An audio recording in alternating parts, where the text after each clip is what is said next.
السلام علیکم ورحمۃ اللہ وبرکاتہ۔ جیسا کہ آپ جانتے ہیں الحمدللہ ربیع الاول کا مہینہ شروع ہو چکا ہے، تو آج ہم پڑھیں گے کہ امت پر آپ صلی اللہ علیہ وآلہ وسلم کے حقوق۔ ہم مسلمان ہیں الحمدللہ، اور ہم نے کلمہ پڑھا ہے کہ لا الہ الا اللہ محمد رسول اللہ صلی اللہ علیہ وآلہ وسلم۔ اسی کے ذریعے ہم آپ صلی اللہ علیہ وآلہ وسلم پر ایمان لائے۔ رسول دنیا میں اللہ کا پیغام دینے والا ہوتا ہے، جو اللہ کے احکامات اس کے بندوں تک پہنچاتا ہے۔ اسی طرح ہم پہلے آپ صلی اللہ علیہ وآلہ وسلم پر ایمان لاتے ہیں اور بعد میں اللہ پر ایمان لاتے ہیں، اور پھر آخرت پر ایمان لا کر ہمارے ایمان کی تکمیل ہو جاتی ہے۔ ہم دیکھیں گے کہ امت پر حضرت محمد صلی اللہ علیہ وآلہ وسلم کے کون کون سے حق ہیں۔ نمبر 1، اللہ کا بندہ اور رسول ماننا، آپ صلی اللہ علیہ وآلہ وسلم کی رسالت پر ایمان لانا، اور جو دین آپ صلی اللہ علیہ وآلہ وسلم لے کر آئے اسے سچے دل سے قبول کرنا فرض ہے، کیونکہ اسی سے انسان کی نجات ہو سکتی ہے، اور جو شخص آپ صلی اللہ علیہ وسلم کی نبوت پر ایمان نہیں لاتا وہ یقیناً جہنمی ہے۔ سورۃ آل عمران میں اللہ تعالیٰ فرماتے ہیں، جو اسلام کے علاوہ کسی اور دین کا متلاشی ہو اس سے وہ دین ہرگز قبول نہیں کیا جائے گا۔ یہ حدیث اس آیت قرآنی کی تشریح ہی ہو سکتی ہے۔ یہ مسلم کی حدیث ہے کہ اس ذات کی قسم جس کے ہاتھ میں محمد صلی اللہ علیہ وآلہ وسلم کی جان ہے، اس امت کا کوئی شخص چاہے یہودی ہو یا عیسائی میرے بارے میں سنے اور اسے اس حالت میں موت آئی کہ وہ اس شریعت پر ایمان نہ لایا جسے دے کر مجھے بھیجا گیا ہے، تو وہ یقیناً جہنم والوں میں سے ہے۔ کہ جو میں نے پہلے آپ کو آیت بیان کی ہے تو اسی کے ضمن میں یہ حدیث ہے۔ ابھی اس حدیث سے کیا پتہ چلتا ہے کہ آپ صلی اللہ علیہ وآلہ وسلم نے اللہ کی قسم کھائی ہے کہ جو بھی یہودی یا عیسائی بھی اگر ہے نا، وہ میرے بارے میں سنے اور وہ پھر بھی مجھ پہ ایمان نہ لائے تو وہ یقیناً جہنم والوں میں سے ہے۔ تو ہم مسلمانوں پر پہلا حق جو ہے، آپ صلی اللہ علیہ وآلہ وسلم کو اللہ کا بندہ اور اس کا رسول ماننا اور آپ کے احکامات کے مطابق زندگی گزارنا۔ نمبر 2، آپ صلی اللہ علیہ وآلہ وسلم کی تعظیم کرنا۔ رسول اللہ صلی اللہ علیہ وآلہ وسلم کا امت پر دوسرا حق یہ ہے کہ آپ صلی اللہ علیہ وآلہ وسلم کی تعظیم کی جائے۔ آپ کی زندگی میں صحابہ کرام آپ کا نام لینے سے یا آپ صلی اللہ علیہ وآلہ وسلم کے ساتھ عام لوگوں جیسا معاملہ کرنے سے ڈرتے تھے، اور ان کو اس چیز سے روک بھی دیا گیا تھا۔ آپ صلی اللہ علیہ وآلہ وسلم کی موجودگی میں اونچی آواز سے بات کرنے سے بھی اللہ نے صحابہ کرام کو منع کر دیا تھا، کیونکہ اللہ تعالیٰ چاہتا تھا کہ تمام صحابہ کرام آپ صلی اللہ علیہ وآلہ وسلم کا حد سے زیادہ احترام کریں۔ یہ سورۃ حجرات کی آیت نمبر 1 ہے۔ اے ایمان والو، نبی صلی اللہ علیہ وآلہ وسلم کی آواز سے اپنی آواز اونچی نہ کرو، ان کے سامنے بلند آواز سے اس طرح بات نہ کرو جس طرح تم آپس میں ایک دوسرے سے کرتے ہو، ورنہ تمہارے اعمال برباد ہو جائیں گے اور تمہیں احساس تک نہ ہوگا۔ اب یہ آیت قیامت تک کے لیے ہے کہ اب ظاہر ہے آپ صلی اللہ علیہ وآلہ وسلم کے وصال کو 1400 سال ہو گئے ہیں، تو یہ آیت آج کے دور میں ہم پہ کیسے اپلائی ہوتی ہے؟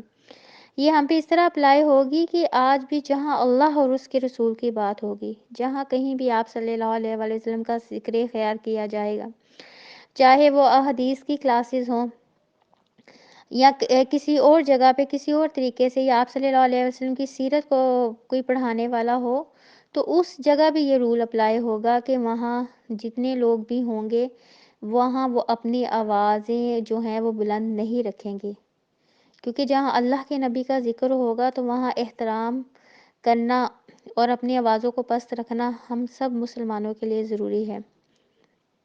بنو تمیم کے وفد کی آمد پر حضرت ابوبکر صدیق رضی اللہ تعالیٰ عنہ اور حضرت عمر رضی اللہ تعالیٰ عنہ میں ان پر امیر بنانے کے سلسلے میں اختلاف ہو گیا، اور ان کی آوازیں اسی طرح آپ صلی اللہ علیہ وآلہ وسلم کے سامنے بلند ہوگی۔ اسی موقع پہ یہ آیت نازل ہوئی تھی۔ حضرت عبداللہ بن زبیر رضی اللہ تعالیٰ عنہ بیان کرتے ہیں کہ اس آیت کے نزول کے بعد حضرت عمر اس قدر پست آواز میں بات کرتے تھے کہ آپ صلی اللہ علیہ وآلہ وسلم کو ان سے دوبارہ پوچھنا پڑتا تھا کہ وہ کیا کہہ رہے ہیں۔ اسی طرح ایک صحابی حضرت ثابت بن قیس رضی اللہ تعالیٰ عنہ کی آواز فطری طور پر اونچی تھی۔ اس آیت کے نزول کے بعد وہ گھر میں بیٹھ گئے اور مسجد نبوی میں آنا بند کر دیا۔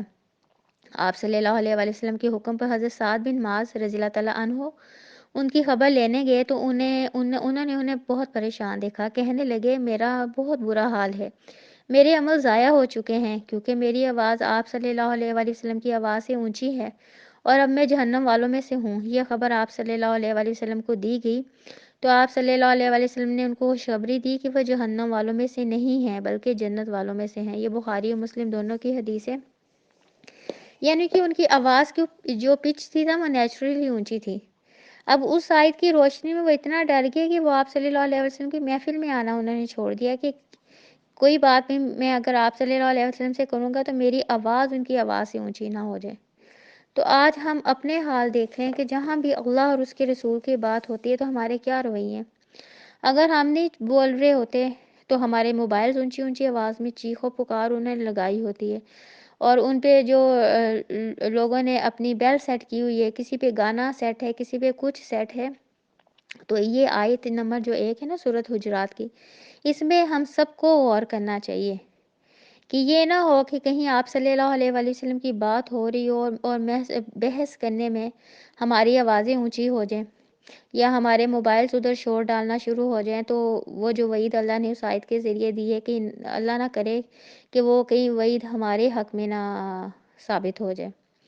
آپ صلی اللہ علیہ وسلم کی امت پر آپ صلی اللہ علیہ وسلم کا تیسرا حق یہ ہے کہ صحابہ کرام کے طرز عمل کے مطابق زندگی گزارے جائے۔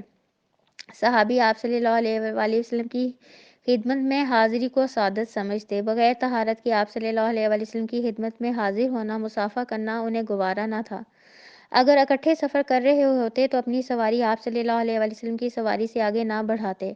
کھانا کھاتے تو جب تک آپ صلی اللہ علیہ وآلہ وسلم ہاتھ نہ بڑھاتے کوئی بھی کھانا شروع نہ کرتا۔ بات کرتے وقت آپ صلی اللہ علیہ وآلہ وسلم کی بات کا انتظار کرتے۔ اگر آپ صلی اللہ علیہ وآلہ وسلم مکان کے نچلے حصے میں قیام پذیر ہوتے تو اوپر والے مقینوں کو یہ خیال ہوتا کہ وہ آپ صلی اللہ علیہ وآلہ وسلم کے اوپر چل پھر رہے ہیں، انہیں ایک کونے میں قید کرنے کے لیے کافی ہوتا۔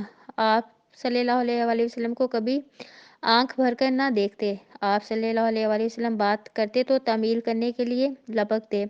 آپ صلی اللہ علیہ وآلہ وسلم کے وضو سے بچے ہوئے پانی کے لیے جھپٹا جھپٹی کرتے۔